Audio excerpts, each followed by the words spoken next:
Селам алейкум, хайырлы ақшамлар. Бүгін октябрның 1-і, Қырымыжғалының 582-ші күні эфирде заман студияда Шевкет Наматулаев чалышмақта. Сурияда ислам ордусы Башар Асадқа дестек көстерген Русияге жен келян етті. Бұл ақта Нью-Йорк Таймс білдіре.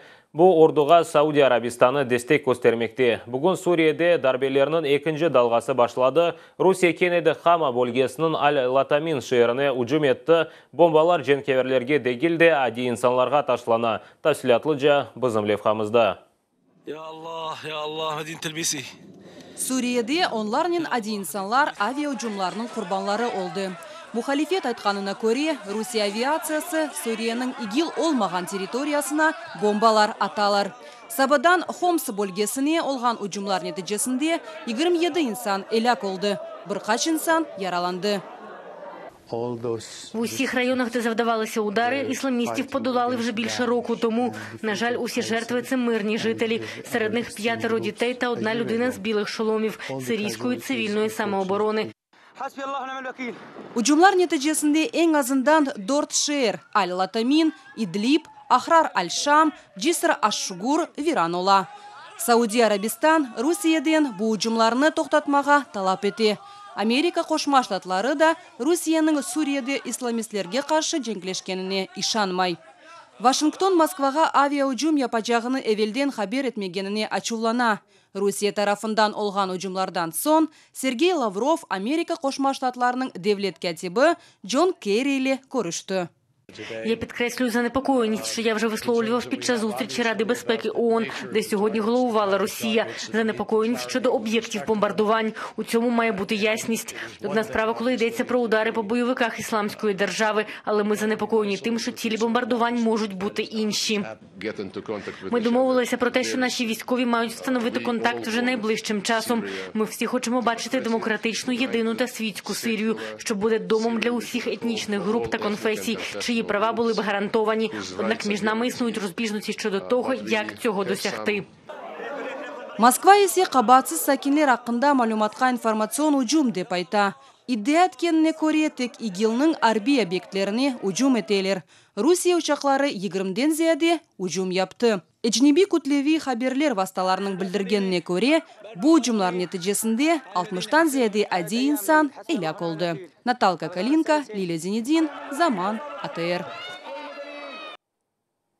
Интернетте Аксеновның жинайет кечмішін açıkladılar. Қырымның бірінші векені президенті Юрий Мешков өз Facebook сайфесінде милиция шымдықы Қырым башлығы Аксеновқа қаршы топлаған весиқаларына ерлештірді. Весиқалар 1994-98 сенелері топланған. О вақыт оның лағабы Гоблин олған Эвельсо Греки жинайет еркенінде олған соныра сейлімге кечкен. Милиция малыматына көре Сергей Аксеновқа бірқач кере суйқаст еткенлер, ода есе бірқач инсанның өлдіруыны тешкіл еткен.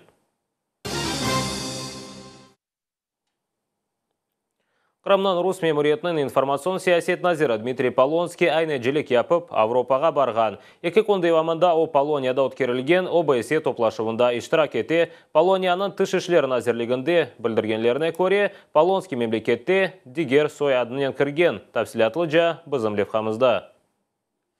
Полония Қырым Рус акимиятының баш назир муавины Дмитрий Полонскийны весиқаларының махинациясында қабатлай. Полониядағы Украина елшісі Андрей Дещица айтқанына көре, о мемлекетке қанунсыз кірді.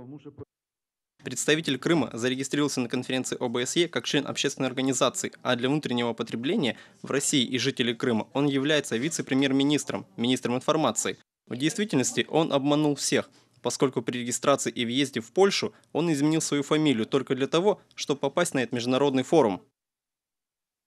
Полонский Полонияға кірмек үшін Русия жнеби паспортын құланды. Инглиз тілінде yazылған соядында база реферні деніштірді. В санкционных списках была одна фамилия, а в его паспорте другая, поэтому пограничная охрана не сориентировалась. Полонский өзінің қабатлы деп саймай. Мемур Қырым инфор нешіріне есе о мемлекетке қанун бойынша кіргенini білдірді.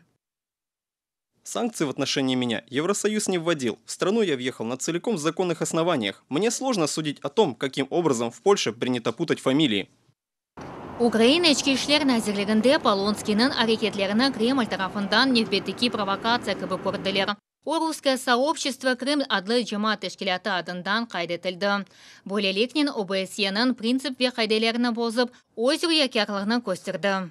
Дмитрій Полонський, який прибув на засідання під прикриттям так званої громадської організації «Руська община Крима», починаючи свій виступ на засіданні, все ж таки насмілився сказати, що представляє так звану Республіку Крим Російської Федерації. Делегація України висловила рішучий протест, було відмовлено Полонському у продовженні виступу.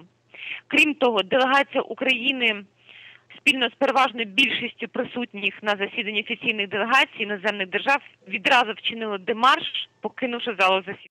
Украинада тешкилетілген Крым прокуратурасында Варшаваға назирнан келген малюматны тешкерелер. Найближчим часом їм буде оголошена підозра у вчиненні злочинів. Низки злочинів – це, зокрема, і державна зрада, і посягання на територіальну цілісність держави. І будемо вживати заходів для оголошення його у розшук. Полония Полонскийге Европа бірлігіне кірмеге ясақ етті. Бұақта Полония ішкі ішлер назирынан матбуат кәтебі Мартин Войцеховский білдірді. Ойсе санкцион жедвеліне кірсетілді. Енді Полонский артқан асыл қайтажағы белі дегіл. Эльвина Сидбулаева, Асан Эминов, Заман, АТР. Ахмеджетен әзірлер шурасы бинасына ұжым еттілер. Бұақта Комсомольская правда білдіре. Олған малыматқа көре сабадан сағылық сақлaf назірлігінде жиыштырыжы чалышқан вақытта пенжересіне екі құршын кірген, озорнен аяқларыны алып қачқан. Атеш açқан инсан аляда белгілеп оламадылар, ұқық қоройжылар вақия инжеліклеріні огренелері.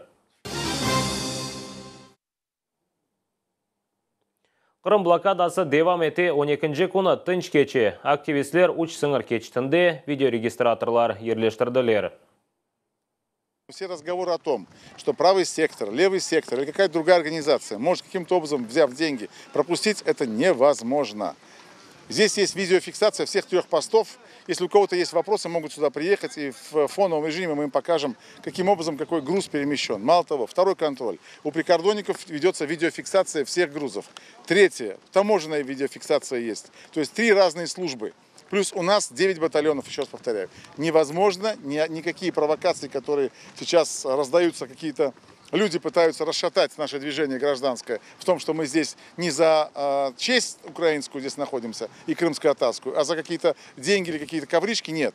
Больше таких разговоров, чтобы не было. Я вам еще раз говорю, у кого есть вопросы и у кого есть честь посмотреть нам в лицо, пусть сюда прибывает, мы им покажем всю эту информацию. Чангар сыңыр кечтінде Гүлсум Халилова чалыша о сыңыр кечтлерінде олып кечкен сонки хаберлерінен таныш етмеге азыр. Қырымның қамача факциясына Украинаның чешет велиетлерінден инсанлар келмеге девам ете. Бүгін батальонларға да Азов қошылды. Айтқанларына көре Қырымны қайтармаған же мында тұрajaqlar.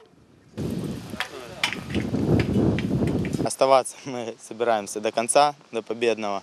Приехали в составе до 20 человек. Конечная цель – освобождение Крыма. Крым должен быть украинским. Планируем дальше развиваться, занять все 3 блокпоста и принимать непосредственно максимальное участие в этих событиях.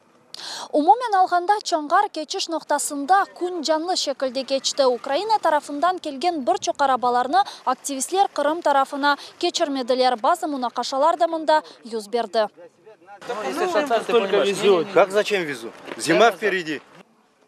Бүгін сабақ қаланчақ сакинлері Титан заводының ішіні екінлегеніні білдірділер. Біз бұл малыматны тешкердік, ләкин о таздықланмады. Титан заводында çalışқан ішчілер оның алида çalışқаныны айттылар. Сырье кончается, но говорят, что не будет вставать. Будут привозить сырье. Ну, я слышу, что с Индии будут привозить. С Индии, да. Баржа вроде бы идет. Я тоже слышал, с Индии. Я ничего не знаю. Мы работаем, как сказать тебе. Поехали, приехали до дома и все. Ақшам ұсты Чоңғар сыңырында мирақлы бір одиссия юз берді. Қырым тарафындан келген бір арабаны активистлер кечірмеділер. Оның ішінде зырқнен қаплы пенжерелер бар еді. Айдавжының айтқанына көре оларны сыңырда сатын алды. Активистлер әлбетте весиқаларны талап еттілер ве оны кечірмеділер. Одиссияның насыл юз бергені сейретмеге теклиф етем. Разворачивайтесь и отдавайте товар, возвращайте деньги себе, отвезите хозяину деньги. Все, разговоров не будет. Извините, до свидания. на таможне якобы сказал, что его здесь пропускают без проблем, но, естественно, это ложь. Никто здесь никого не пропускает, тем более с такой спецпродукцией. Бүгінгі күнге мәліматлар бұндан ибарет. Гүлсім Халилова, Олег Казыкин, Заман, АТР. Қырым-татар активистлері Қырым блокадасына бағышланған видеолевқа азырладылар. Анда есе блокаданың себеплері ве нәтижелеріні ашықлайлар. Коротко о блокаде Крыма для россиян. Что происходит? Жители Украины перекрыли административную границу с Крымом. Что это? Это вежливая блокада. Кто перекрыл? Коренной народ Крыма, татары и общественные активисты из Украины. Кого не пускают? Фуры с коммерческими грузами. Кого пускают? Пассажирский транспорт и личные авто. Чего требуют от РФ и Путина? Освободить политзаключенных Сенцова, Савченко, Кольченко, Асанова и других. Не мешать работе украинских и крымско-татарских СМИ в Крыму. Пустить в Крым иностранных журналистов и наблюдателей. Прекратить преследование украинских и крымско-татарских активистов в Крыму. Какие результаты вежливой блокады? Тема аннексии Крыма снова на слуху в украинских и западных СМИ. За неделю блокады ни одна фура с товарами на полуостров не проехала. Полностью иссяк поток контрабанды, от которой кормилась власть Крыма. Вот так работает вежливая блокада Крыма. Просим отнестись с пониманием. Извините за временное неудобство. Джемиле Чубаров меджлисы япқан әрекетлеріне қол тұтасызмы? Айны суален анкеталарыны Таврия Милли университетінің Қырым-татар тілі ве эдебияты фені студенттеріне тарқаттылар. Бұл ақта Авдет газетасы білдіре. Анкета 2 блоктан ибареттір. Біріншісі тіл ве медениет ақында, екіншісі сиясетнен бағылы. Сорап азырлағанлар студенттерден ана тілде тәсіл алуы ве Кулановы имканларыны сұрайлар. Сияси блокта есе одобряете ли действия Меджлиса Джемилева Чубарова кебі суали турмақта. Бұне бәрі анкета есасында студенттерден Қырымнан Рус акимиетінің вице-спикері Римзи Ильясов тешкіл еткен Қырым әрекетінің фаалиеті аққанда фікірлеріні білмеге істегенлері.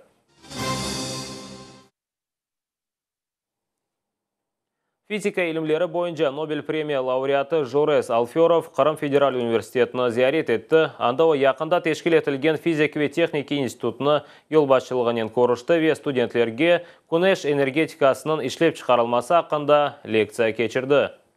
Лекциядан evvel алим журналистлернен көрішіп, Рус илимнің вазиеті илередеки адамлары ве перспектива қында сөз юрсетті. Оның сөзлеріне көре илим инкешафы үшін мемлекетке тәсілінің яны шекеллеріні қыдырмаға керектір. Бұл yönelişte тамам перспективалысы адам утихасыларына азырламақ керек. Ләкин сонки 10 ай içinde Рус илимі бірчөк қиынлықлар içinde қалды. Бұл меселе Русия Федерациясы илимлері Академиясы тарафындан кечірілген ислиатларнен бағылы. Одна из серьезнейших проблем отечественной науки сегодня – это разрыв поколений, потому что 30-40-летние очень многие уехали, и те, кто там вообще успешно сделали карьеру, они не вернутся. А тем, у кого там ничего не получилось, нафиг они нужны нам здесь.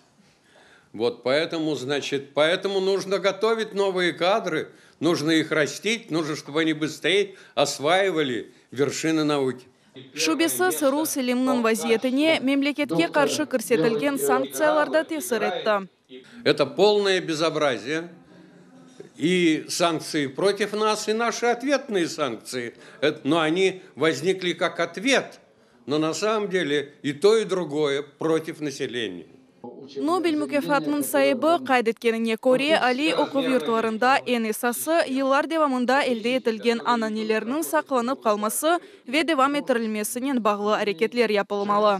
Для меня Таврический университет – это прежде всего университет, в котором основан при участии Владимира Ивановича Вернадского, в котором учились Курчатов и Синельников, в котором профессорами были во время гражданской войны Йоффе и Френкель, и традиции нужно сохранять и развивать. А система федеральных, национальных, есть некая система нужна для того, чтобы платить побольше денег. Жорес Алферов Русия тәсіл ве илим назирлігі тарафындан тешкіл етілген тедбірлерде іштирак ете. Исмаил Гаспринский адына Жумхурiyet Милли Китапхане эркянында чоқрачы қадлы қырымтатар оқывы бойынша бала мерkezini açtılar. Merkezde er ayda bala бақшадaki ve мектеп talebelері için derslер keçirilmesi planlaştırıla. Bir açılığında ballarga gerçekten de bayram teşkil etildi. Hem çeşit yer ve oyunlar, hem de konkurslarına davet etilgen animatorlar geçirdiler. Men bugün keldim Kırım Tatar bala okuv merkezге pek kuvandым ve her vakit bunda geleceğim. Pek güzel bir şey. Bu tedbirlerde iştirak etkenleri pek güzel bir şey. Çünkü balacıklar Kırım Tatar tilini öğreniyorlar ve mında büyüklerin de eşitiyorlar. Ne büyükler aytalar. Biz şairlerinin her zaman şairlerinin beraber. Ve böyle merkez açılsa men mutlak inşallah özüm balacığımı getireceğim bunda. Яңа merkezini Гаспринский adına kitapхане xadimleri ve Kırım Tahsil Nazirligi temsilcileri tantanlaştılar. Tahsil ve İlim Naziri Natalya Goncharova'nın aytkanına göre, merkez faaliyetinin esas maksadı ta ballık çağından ballarga kitap ve ana tilini sevgi aşılamaktır. Это прежде всего возрождение чтения на родном крымско-татарском языке. Это возможность привести сюда ребенка и познакомиться навыками чтения, с новыми книгами, с просто книгами, с языком, с носителями языка. И очень рада тому, что библиотека сотрудничает с Крымским инженерно-педагогическим университетом, то есть влияние и вливание молодых педагогов здесь присутствует. Müessesede dersler ayda bir kere geçirilecek, tedbirge 15 yaşa kadar balalar davet etili. Buna beraber mütehassıslar, bala bahçeleri ve mekteplerge de barıp çeşit derslerini alıp baracaklar. İstedik ki ana tilini bilmek için, urf adetlerimizni bilmek için, kitaplarını okumak ve bilmek için mana böyle bir merkez açtık ve balalar koşesinden da olacak. Yaş anaçıklar, balacıklarına gelgende anaçıklar öz işini yaparlar, okurlar okul zalında. Balacıklar o köşede oyuncakla oynarlar, kitap okurlar. Bu merkez Kırım'da yekene sayılmayacak, ileride diğer şehir ve rayonlarda da tahsil merkezlerinin açılması planlaştırılan. Kırımda 2 kunge fırtına vaziyetini ilan ettiler. Oktyabrının 1-2 kunleri yarımadada күчлі sağanak, boranlı yağmur, burçak olması beklenili. Mune beraber yel saniyede 15-20 metrde esecektir. Bu noktada yayınımızını yekunleyimiz. Sizlerge ey akşamlar tileyimiz. Daima atayırlı olunuz.